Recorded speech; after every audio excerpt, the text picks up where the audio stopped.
সেরকম ভাবে কীর্তন শুনতে যাওয়া হয় না, তবে মায়ের জোর করায় সেদিন আমরা কীর্তন শুনতে গেছিলাম আর মায়ের খুব ইচ্ছেও ছিল। হ্যালো এভরিওয়ান, আমি সমশ্রী রয়। আজকের দিনটাই শুরু হয়েছিল কীর্তন শুনতে যাওয়ার প্ল্যানিং প্লটিং নিয়ে। আর এই ভিডিওটা বহু পুরনো ভিডিও, যেটা আমি পোস্ট করব করে আর করে উঠতে পারিনি। পুরো দিন বাড়িতে থাকার পর এবং বাড়ির সম্পূর্ণ কাজ করার পর আমরা বিকেলে বেরিয়েছিলাম এই কীর্তন শুনতে। সেখানে গিয়ে জানতে পারলাম সেখানে আমাদের পরিচিত আরো অনেক কেউ এসেছে, তো তাদের সাথে দেখা হলো। দেখা করে নিয়ে মন্দিরে গিয়ে আমরা ফুল জল অর্পণ করলাম, আর এরপর প্রসাদ নিয়ে সেখান থেকে বেরিয়ে আমরা একসাথে সবাই মিলে বসলাম।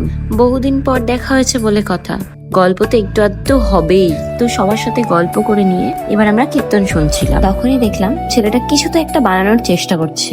তো যাই হোক, এটা আমাদের এখানকার বিখ্যাত কীর্তন, যেটাকে আমরা বঙ্কট বাবার কীর্তন বলেই জানি। এরপর আমরা সবাই মিলে মেলায় গিয়ে কিছু কেনাকাটি করলাম এবং খাবার দাবার খেয়ে তারপর সেখান থেকে বাড়ি ফিরে আসলাম। সো আজকের মতো টাটা, দেখা হচ্ছে নেক্সট ভিডিওতে।